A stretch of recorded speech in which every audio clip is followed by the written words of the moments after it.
there is one thing I am passionate about in my life, it is Taylor Swift. Like, I'm pretty sure loving Taylor Swift is my main defining personality trait. Like, I am Georgia, the girl who loves Taylor Swift. Like, my name sits in conjunction with Taylor Swift's. I would die for that woman. She has no idea who I am. She's never had a single clue that I even exist on this planet. I would die for her just so the world could continue having the beauty that is Taylor Swift's music. Like, I would do that for all of us. I love her.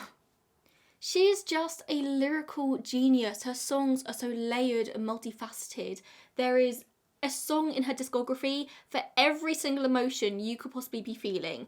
Anything that you have been through as a woman, Taylor Swift has been through it too, and she has written a song about it. And I feel so seen by her music.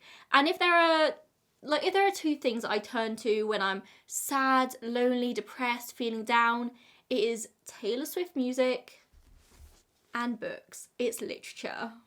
Just like there is a Taylor Swift song for every single emotion you could be going through, there is also a book for every single Taylor Swift song. So today I'm going to be making book recommendations based on your favourite Taylor Swift songs. I'm very much not claiming to be the first one to come up with this video idea. There are these videos all across the internet.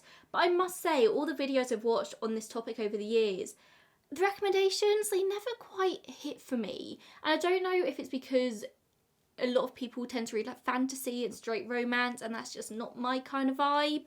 I don't know if it's because I'm queer, so I see Taylor Swift music through a very different lens than a lot of straight Swifties do, but my recommendations, I truly believe, these are the best recommendations. I believe there is any video on the internet in which the book recommendations truly do correlate with the Taylor songs.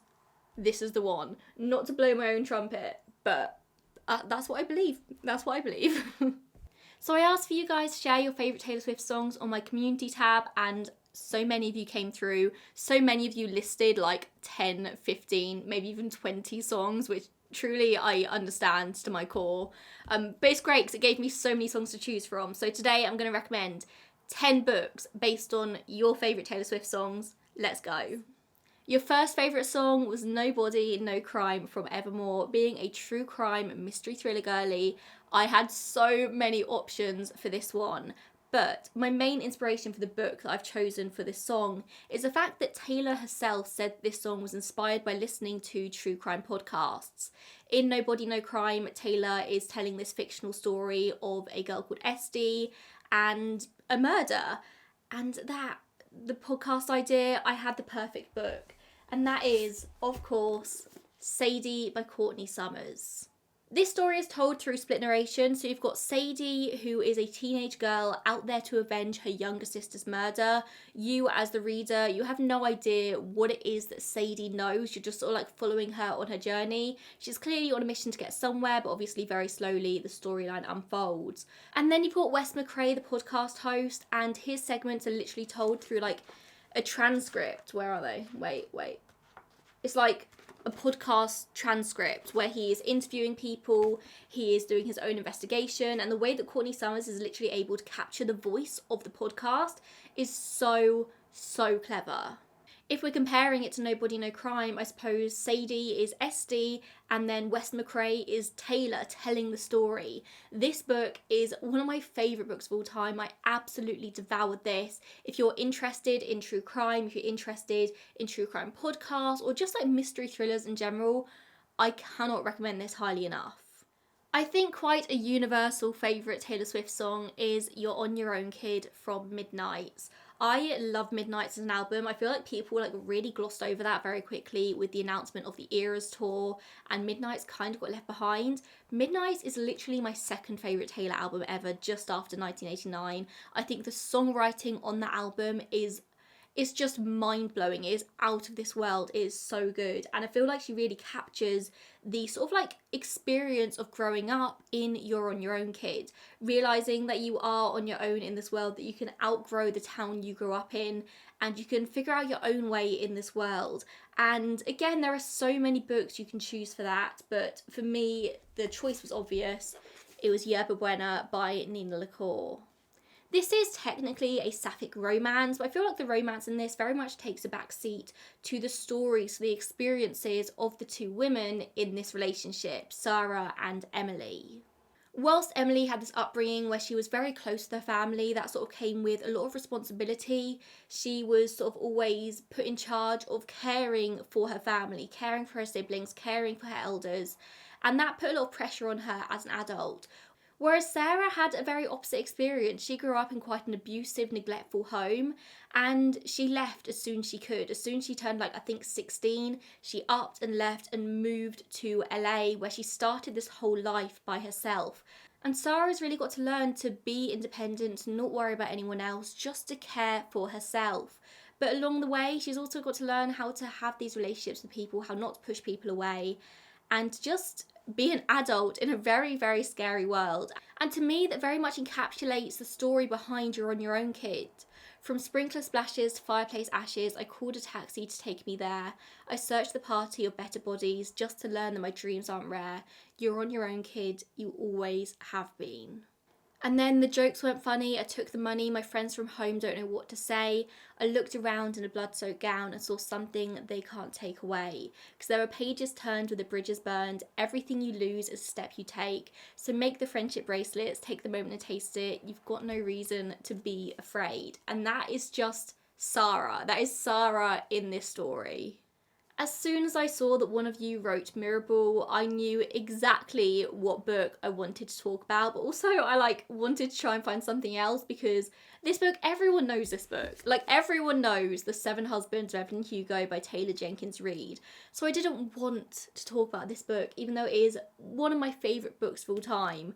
But there is no denying that Evelyn Hugo is the Mirrorball. Mirrorball is about changing yourself to fit in with the people all around you, about becoming a reflection of the people that you're with. And that is something that Evelyn Hugo had to do her entire life. She was a Latina woman who had to sort of assimilate and pretend to be white to make it as this big Hollywood star.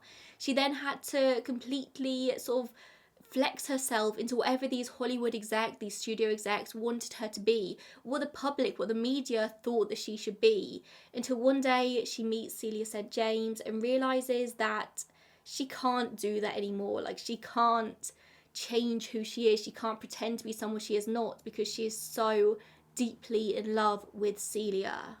At the end of the day, the only person that Evelyn truly cares about in this world is Celia, even when they're torn apart, even when they can't be together. Celia is who she's performing for. Celia is the only person whose opinion matters, and it is just so beautiful. Hush, when no one is around, my dear, you'll find me on my tallest tiptoes, spinning in my highest heels, love, shining just for you. Also, just because I'm fairly convinced that so much of Taylor's later discography is based on Evelyn Hugo, or Evelyn Hugo is based on the life of Taylor Swift, I have more song recommendations. If you like this book, you should listen to Dancing with Our Hands Tied, Dress, Wonderland. So many of Taylor's songs could be applicable to this book. One of you said New Romantics from 1989, which is a fantastic choice. I love that song so much. But honestly, I found it quite hard to find a book that really fitted with New Romantics. And then I remembered about the book that I am literally reading right now, and that is Onda and Santi Were Here by Johnny Garza Villa. This book, by the way, is just one of the most beautiful book covers I have ever seen in my entire life. Look at this, it's so good. And for full clarity, I am only sort of just over halfway through this book, so I can't tell you with 100% certainty that it's a 5-star read just yet, but where I am right now, halfway through, it's looking like it's going to be a 5-star read. I am loving this book, and it's a really sort of slow read. I don't really usually like slow reads. I find them really frustrating. I just want to be able to bash a book out. But this, the love in this is so tender and so beautiful that you kind of want to read it with that same care, if that makes sense. It's so beautiful. So as you might be able to guess from the title, this is Onda and Santi. They are a queer couple living in San Antonio in Texas. Onda is a very, very talented artist. They are queer, they're non-binary, and they've always been very sort of accepted by their Mexican family. And then Santi starts working at the family's taqueria, and they fall in love like almost instantly. Like the connection is there straight away. But it turns out that Santi is undocumented, and Onder's about to travel across the country to go to an art school in Chicago. And at the point I'm at in the book right now, like it's getting closer to that date. I don't have a clue, so this isn't a spoiler. I have no idea how they're going to like overcome it. I assume they do overcome it, otherwise it's going to be a very upsetting book for me. But Santi can't leave, and he can't go clubbing, and he can't like have anything that involves any sort of ID. He can't even do anything that could get him in trouble with the law. Like he's got to be so careful. And you've got this couple who is so in love with each other, like so tender and beautiful. And it's heartbreaking because you know at any point Santi could be ripped away from Onder. And New Romantics from 1989 is, to me, a very queer song. Like I said at the beginning of this video, I'm a queer person. I view everything through a very queer lens. And New Romantics is about being proud of who you are. It's about standing on a roof and being like, this is who I am, this is who I love. I mean, literally, because baby, I could build a castle out of all the bricks they threw at me. For me, that is like instant Stonewall connection, like throwing bricks at Stonewall. Every day is like a battle, but every night with us is like a dream. And like every day is like a battle, every night with us is like a dream. Every day, Onder and Santi are so scared that Santi is going to get taken away. They're sort of like treading this really fine tightrope. But every night when it's just the two of them in bed, it's a dream, it's beautiful. Baby with the New Romantics, come on, come along with me. Heartbreak is the national anthem. We sing it proudly. We are too busy dancing to get knocked off our feet. Baby with the New Romantics, the best people in life are free. It's them. It is literally them with a slight touch of fear. The rumours are terrible and cruel, but honey, most of them are true. Like, come on. It's so perfect. Also, look at this really cute, wait, I don't want to lose my page, wait. Look at this cute little bookmark that I crocheted. I didn't have a bookmark and it was driving me mad, and I didn't want to like dog ear the pages in this book because it's too pretty. So I just whipped up this little like flower bookmark. How cute is she? Little leaf on the end. Literally took me like 20 minutes. So cool.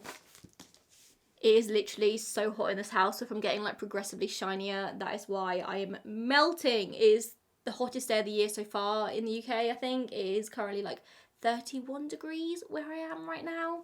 I am melting. Our houses are built to hold in heat, and believe me, it's holding in the heat really well. So please do excuse me if I'm getting shinier. So the next song, which is also one of my favourite Taylor Swift songs ever, is Champagne Problems. I have seen so many people comparing Champagne Problems to Little Women, but I think that if we're comparing this song to a classic, why aren't we talking about The Great Gatsby by F. Scott Fitzgerald? Why? I mean, this book is quite literally the epitome of champagne problems. You've got Jay Gatsby, this guy who's got this like incredible wealth, who builds this house and has these incredible, like ridiculous parties just on the off chance that one day his great love, Daisy, who lives the other side of the bay, might come to one of his parties and see him and they might fall in love. Like, he does all of this on the off chance that maybe Daisy might turn up. Champagne Problems seems to be about a woman who is having to turn down the marriage proposal of her lover, whereas Great Gatsby is not specifically about a marriage proposal, but it is about a failed relationship, like a relationship that just never really comes to fruition. So sorry, I'm just gonna have to read off my notes here because otherwise it's just easier. So basically Daisy promised to wait for Gatsby in The Great Gatsby. Like, they fell in love, they had sex, Daisy promises to wait for Gatsby when he comes home from the war. Is it the war? I haven't read this book in a while. I'm sure it's the war. But then, whilst Gatsby is away, she decides to marry Tom Buchanan instead, who is this young, very wealthy young man, and he could promise her this incredible lifestyle. So Gatsby, who is still completely in love with Daisy, makes his mission to become rich, to become everything that Daisy wanted. But this power, this wealth, this obsession with Daisy is what ultimately corrupts him and leads to his tragic ending. And for me, Champagne Problems could definitely be seen from Daisy's point of view, Because I dropped your hand while dancing, left you out there standing, crestfallen on the landing, champagne problems. Your mum's ring in your pocket, my picture in your wallet, your heart was glass, I dropped it, champagne problems. Like, think about Daisy singing this about Jay Gatsby. She would have made such a lovely bride, what a shame she's fucked in the head, they said. You'll find the real thing instead. She'll patch up your tapestry that I shred. Okay, so we've been focusing a lot on the second half of Taylor's discography. Probably me, I'm probably biased. I'm a 1989 girly through and through. Like, I liked Taylor before 1989. 1989 is what made me, like, stan her. Like, I fell in love with her in the album. The next song from the earlier albums is Back to December. And with Back to December, I really focus on the theme of an apology. Like, you have fucked up basically in this relationship and you are trying to apologise and grovel to this person. So I was thinking of books in which somebody is apologising, and there was only really one book that I could choose for that. Atonement by Ian McEwan. It is all in the name. If you haven't read Atonement, I'm going to be really careful with what I say so I don't spoil it, because I truly believe everyone needs to read this book at least once in their life. It is really hard-hitting, it is really, really heavy. But this entire book is an apology written from a younger sister to an older sister for essentially ruining her life. Back to December is a song about self-realisation and atonement, and that is literally what this book is about, atonement. We small talk, work in the weather, your guard is up and I know why, because the last time you saw me is still burned in the back of your mind. You gave me roses and I left them there to die. So this is me swallowing my pride, standing in front of you saying, I'm sorry for that night.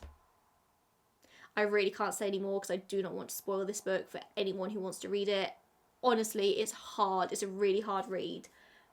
Everyone needs to read it. Sticking with the old school Taylor theme, the next song everyone loves is Enchanted. And I know this next book is one that everyone's read. I know everyone raves about it, but I can't not talk about it. The Song of Achilles by Madeline Miller. I read the lyrics of Enchanted. I reread them. I made sure. There is no book that I own that fits it better than The Song of Achilles by Madeline Miller. This book is a retelling of the Iliad, following the story of Patroclus and Achilles and their love story for one another.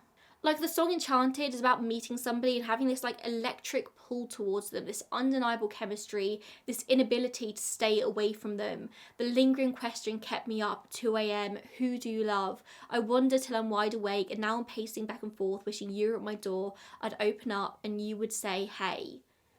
That is Patroclus and Achilles. That is them. That is like their entire relationship. These two lovely, lovely boys who just love each other so much. Like, it is so tender and pure and lovely, and just, they were enchanted to meet each other. Like, obviously this book is a tragedy. Like, most of us know what happened at the end of the Iliad. Like, we know what happens to Achilles and Patroclus. I'm not going to tell you in case you don't know, but that doesn't make the love story, like, when they're together, any less. Do you get what I mean? I just love this book so much. I actually think I'm going to reread it soon because I need it again.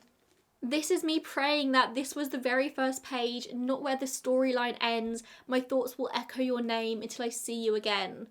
Again, I don't want to give you any spoilers, but if you've read the last chapter of this book, that, like, snippet of the song, it literally makes me want to cry even thinking about it. It's perfect. The next song, which a few of you requested, and also this is one of my favourite songs ever, is Cornelius Street from Lover. And this was a really, really hard book to find a recommendation for. I nearly didn't do it, but I committed. I was going to see it through. And I think the closest I could find was Call Me By Your Name by Andre Asman. Now, hear me out here. The way that I personally understand Cornelius Street, and everyone is allowed to have their own sort of interpretations of songs, this is mine.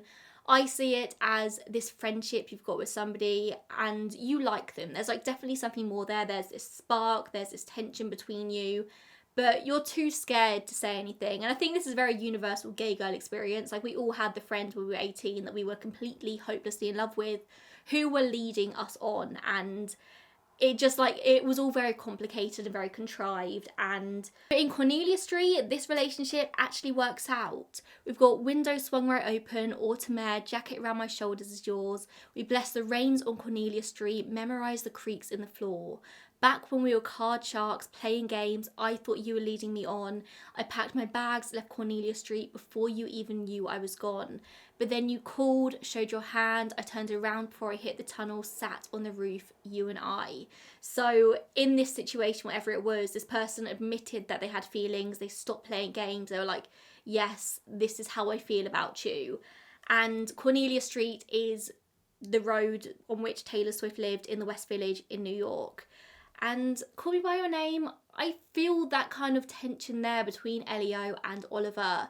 They've got this like undeniable chemistry. Both of them are sort of like too scared to do anything about it at first until it sort of like bubbles over, and they've got to admit there is something. Cornelia Street is the countryside, the house where they are residing for that summer.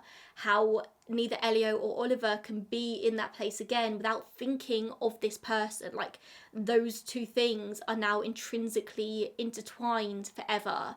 And baby, I get mystified by how this city screams your name, and baby, I'm so terrified if you ever walk away. I'd never walk Cornelia Street again.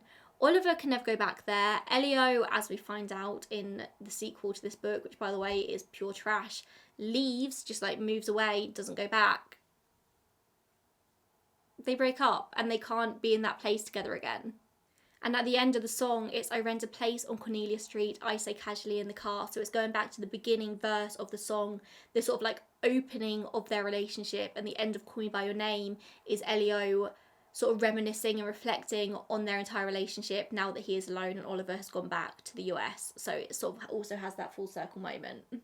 Then we have Vigilante Shit from Midnight. Now, I must admit, I find it hard to believe this is anyone's favourite song. Like, it's an alright song, don't get me wrong. I don't even think it would touch my top, like, 100 Taylor songs. But I'm happy that it's your favourite because it's a fantastic song to make comparisons to. And I think there is only one book in this world, maybe two, I actually have written down two. There are two books in this world which could accurately reflect the revenge thing running through Vigilante Shit, and that is Gone Girl by Gillian Flynn.